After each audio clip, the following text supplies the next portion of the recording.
Hey, what's up, Zoners? Today, I'm going to be sharing with you my top 5 stacks heading into the 2024 fantasy football season. Why do we like stacks, man? Why do we do it? Well, it raises our team ceiling through the roof, dude. So just for example, say you had CJ Stroud and Tank Dell last year. They both go down to Jacksonville, get in a shootout. You get like 75 points, dude, between two players on your team at the same time, avalanche of points on your opponent, man, in the same game. Now, conversely, this will lower your team's floor. Say those, CJ Stroud and Tank Dell took a fat dump. That is not good for your team. So this is a huge winning strategy in best ball because you only play a certain amount of players. But hey, in regular redraft leagues as well, this is a strategy that I do all the time. And hang around till the end, man, because I am trying to get this stack in every single league that I am in. So stick around for that. Should be a fun episode. I'm going to try to keep it short. This was long. But hey, man, I got all my notes typed out. I'm going to share that with you right now. All right, number 5 on this list, man. Kyler Murray plus Marvin Harrison Jr. You got Sean Connery, man, in, The Last Crusade? ADP, quarterback number 10. So Kyler Murray is going as quarterback 10 in the 8th round right now. Marvin Harrison Jr. is a rookie, but he is going as wide receiver number 11 in the 3rd round. So let's go over Kyler Murray a little bit.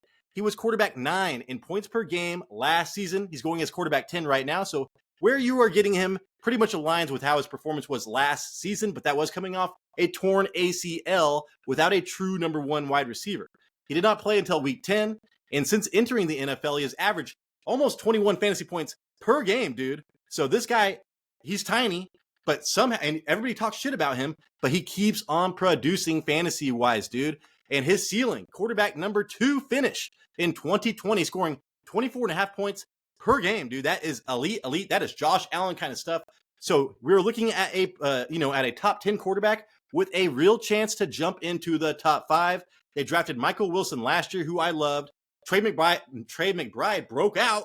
All right, he broke out, and they drafted Marvin Harrison Jr. number 4 overall. So he has got a lot of weapons to work with, and that run game is going now with the new head coach. So So talking about Marvin Harrison Jr., Justin Jefferson, man, wide receiver 6 finished his rookie year in 2020 with Kirk Cousins. So we're looking at rookie wide receivers, elite talent, and a good starting quarterback to go with him. Jamar Chase, man, wide receiver 5 finish his rookie year in 2021 with Joe Burrow. So we're looking at Marvin Harrison Jr. potentially being a top 5 wide receiver and going in the 3rd round. If you were a top 5 wide receiver, you got to get him in the first, 20 picks. And now you're getting one in the 3rd round. So I think that he is actually of value. This is my number 5 stack heading into next year. All right, moving on to number 4 on this list, man. We're looking at Matthew Stafford plus Puka Nacua. Let's see, you're going to be sacrificing an elite quarterback for this stack, but you will be getting this guy super late as your quarterback number 2 and hoping that he overperforms again and ends up a top 10 quarterback that you could stack with your elite wide receiver that you took in the 2nd round, Puka Nacua. So right now, Matthew Stafford going as quarterback number 21 in the 14th round, man. Super late, your quarterback 2. All right. And Puka Nacua is going as wide receiver 7 right now. I am a little bit lower on him than most because of a healthy Cooper Kupp and his targets. And he is going in the 2nd round. Matthew Stafford was finished as quarterback 15 last season. So he was almost that quarterback 1 in that shitty year for them. Like I said, dude, the Rams are supposed to be in full out tank mode. They overperformed. Let's see. He was quarterback 6 from week 12 on, dude. So this guy's upside literally is quarterback 6. There were a lot of injured quarterbacks last year. So from week 12 on, that was a smaller sample. But still, dude, it is in there for him to be a top 10 quarterback with everybody healthy. He is going to be 36 years old. I'm 38, dude. Look at me. Puka Nacua was wide receiver 4 last year. And he was wide receiver 4 through the first 4 games without Cooper Kupp. That dropped a little bit to wide receiver 8 with Cooper Kupp. So he's going as wide receiver 7.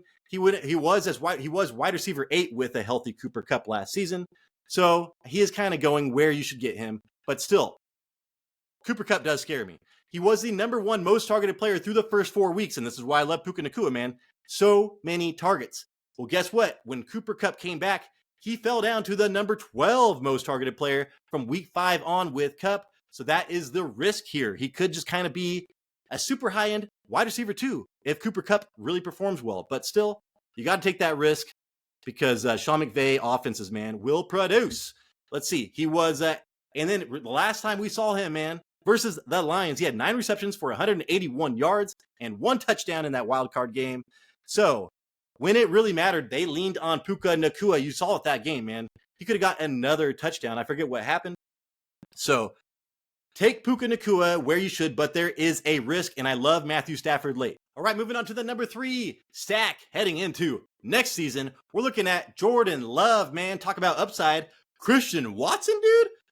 We're starting to fall in love with Christian Watson again. I just swapped my rankings from Jayden Reed to Christian Watson. I had Jayden Reed higher, and then I listened to some article, man, about 2 wide receiver sets in Green Bay, and now with a lot of help with their tight ends healthier, it's going to be a lot more 2 wide receiver sets. And Jayden Reed does not play in 2 wide receiver sets. It's all Christian Watson, dog. So that is my fear there. Let's see, Jordan Love going as quarterback 10 right now in the 8th round. That is actually kind of low. He's been kind of dropping because when I started doing mock drafts a couple months ago, he was way up there. And Christian Watson, dude, so far back. I think he was a 4th, 5th round pick last year.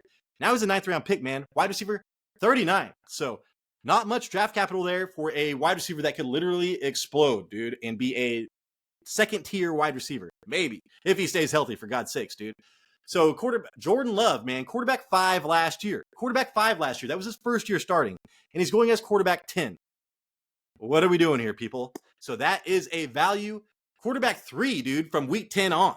Continued into playoffs. You saw him versus Dallas and San Francisco. That fool was on fire. He is a Baco boy from Bakersfield, the butthole of America, just like us. I'm not the butthole of America, but I am from Bakersfield. Worded funny. Anyways, man, Jordan Love, 247 rushing yards and 4 rushing touchdowns. They got rid of Aaron Jones. Josh Jacobs is there. I still expect, 4 rushing touchdowns-ish. He is a running quarterback, which is what you need in fantasy football. And then let's see, dude. Watson. Let's look at Watson. Wide receiver 68 last year. He missed half of the season, dude. That hamstring, he was Keenan Allen 2.0. That hamstring was ridiculous. He was wide receiver 10, though, weeks 11 through 13, almost scoring 20 fantasy points per game. So you're getting a wide receiver 10, maybe, as far as upside, as wide receiver 39 in the 9th round. So that berry is worth the juice is worth the squeeze, dog. You have to do that. That is a huge value. That's what I'm looking at. I'm like Jayden Reed. Yeah, like his upside is maybe he could be like a top 20 wide receiver. Dude, Christian Watson could be a top 10 plus wide receiver. So we're going to roll the dice on Christian Watson.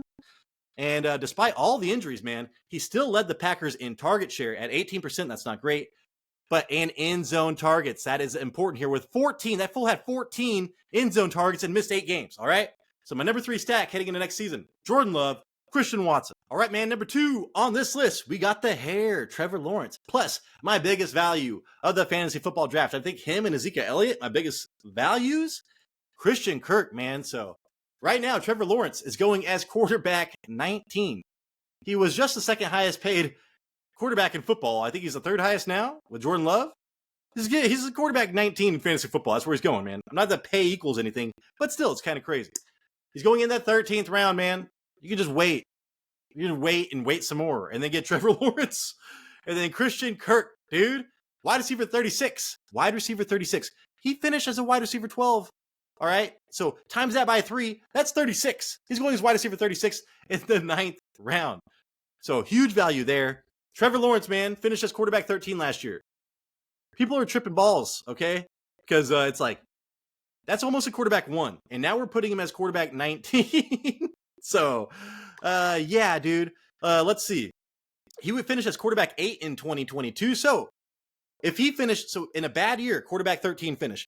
In a good year, whatever, and with a brand new head coach, quarterback number 8, this guy can easily be a top 8 quarterback, and he's going in the 13th round. Which is kind of crazy right now, all right? We just wrote him off for dead. He might be dead right now, for all I know. Quarterback 1, dude. This is his upside. He was literally the number 1 quarterback, the highest scoring quarterback in fantasy football for a month, weeks 11 through 14, scoring 25.8 fantasy points per game. This shit is crazy. 2 full points more than quarterback to number 2 during that span, Dak Prescott. And then guess what, man? Quarterback 19, weeks 1 through 10. So terrible to start off with. He was terrible. So weeks 1 through 10 is what he's going as this season. So pick him at his worst. That's what we're drafting him as, man. So people are just, our views of T-Law are skewed right now in the wrong direction. And then let's look at Christian Kirk, man. Wide receiver 47 last year, but he had a season-ending injury. He was wide receiver 23 before that with Calvin Ridley. And Calvin Ridley, man, was 17th in targets with 136. Well, just 2 years ago, Christian Kirk just needed 133 targets to finish as wide receiver 12. So the last time that Christian Kirk was the number one wide receiver in a Trevor Lawrence offense, he got 133 targets and was a wide receiver 12. They just lost a wide receiver that got 136 targets, and they got rid of Zay Jones. They brought in Gabe Davis, dude. I don't give a fuck about Gabe Davis. And then Brian Thompson. I'm reading the articles, man. I know they drafted him in the first round, but it is still going to Christian Kirk. That was the chemistry from the time that Christian Kirk got on that team. It's been all Christian Kirk, dude. So just get Christian Kirk. How many times can I say Christian Kirk? All right, anyways. He had a 23% target share even with Ridley, Jones, and Ingram last year. So Ingram didn't even break out until Christian Kirk was gone. Dude, I'm telling you, Christian Kirk, one of the safest bets, man, to be a huge value this year. All right, guys, we're on to the number one fantasy football stack heading into the 2024 season. This is the one I've been pushing, man, in all our videos. This is the one that I'm trying to get in every single league, man. I draft these two people every single time, man. Caleb Williams and DJ Moore. Caleb Williams is going as quarterback 14 right now. I think I've got him ranked as quarterback number 10. So that's a value there in the 11th round. So, and then DJ Moore, he is going as wide receiver 21. He's the number one wide receiver on his team. Dude, he finished as wide receiver 6 last year with Justin Fields. And this fool's going as wide receiver 21. I get it, dude. They got Keenan Allen. And they've got, they drafted Rome Odunze. All right. But yeah, so in the 4th round, you can get DJ Moore. I'm literally drafting him every single time in the 3rd round. Like, I think he's a huge value in the 3rd round. I'm thinking about putting him as my fantasy MVP this year. Let me know what you think about that, man. So, right, Justin Fields ranked 32nd in accuracy with a 5.9 accuracy rating. That's not good, dude. So, there's 32 starting quarterbacks in the NFL. Justin Fields ranked 32nd in accuracy. DJ Moore finished as wide receiver 6 last year. What the fuck, dude? DJ ran routes on 100% of the Bears passing plays. Forgot to put the S on Bears. But still, dude, ranked 11th in the NFL, running 582 routes. So, all right, he ran a ton of routes for the Bears last year. You think that the Bears probably ran the ball or threw the ball a lot. Wrong. Chicago, dude, 31st highest pass rate. They threw the ball at, percentage-wise, only one team threw the ball less than them. That's fucking crazy, dude. They got rid of that coach, right? Boo! You're out of here. Shane Waldron from Seattle came in. Let's look at Seattle. They had the 4th highest pass rate last year. So they went from bottom 2, as far as throwing the ball a lot, to top 4, dude. And you could say, hey, that's a defensive head coach. Pete Carroll was a defensive head coach, okay? So defensive head coach both times putting that leash on Shane Waldron. We're going to be looking at DJ Moore, even if with these new targets, right? I mean, with Keenan Allen getting targets, Rome Odunze getting targets, it does not matter, dude. They're going to be throwing the ball a ton more.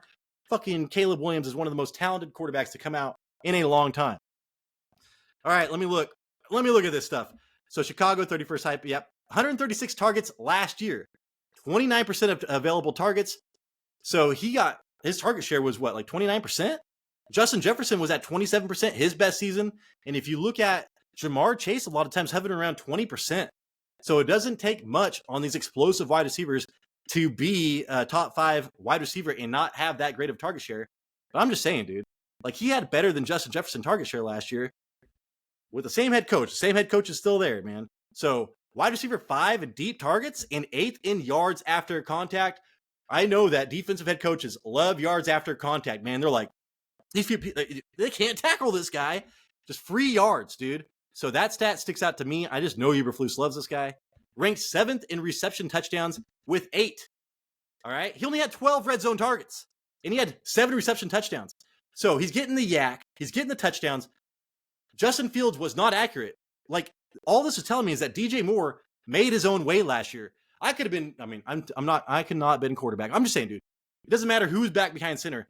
DJ Moore was going to get his. It was that way in Carolina too. And now he gets an elite quarterback. All right. Then as far as Caleb Williams goes, he's one of the best quarterbacks to come out ever. Okay. Look at his tape. Look at his practices at toe tap with Keenan Allen. This shit's crazy, all right? So, and then I do want to point out, because people are liking Jaden McDaniel so much, Caleb Williams had 11 rushing touchdowns last year in college. Jaden only had 10. And the year before that, Caleb had 10 as well. So Caleb Williams will have rushing touchdowns. He runs the ball more than you think. His floor is higher than what you think it is. And then just looking at with the last elite quarterback, Andrew Luck, quarterback 9 rookie, quarterback 9 his rookie year in 2012. So I'm looking at Caleb Williams to be a top 10 quarterback this year. Pairing with DJ Moore, man. Win your league. Have tons of fun doing it. All right, everybody. That is the show. Thank you so much for watching. Hopefully I earned a thumbs up. Hopefully I earned a subscription, man. We are almost to 1,000. We need your help, man. Push us up there. Come on, dude. We also have a Patreon. So if you want to help us put out more content, we've made $5 our whole career in this show.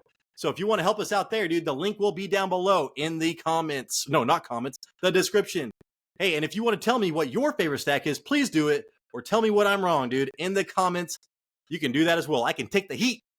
I'm the other white meat. Anyways, this is Tyler, Big Turd Ward, and I appreciate you. Oh, this is the Fantasy Red Zone, too. Can't forget that.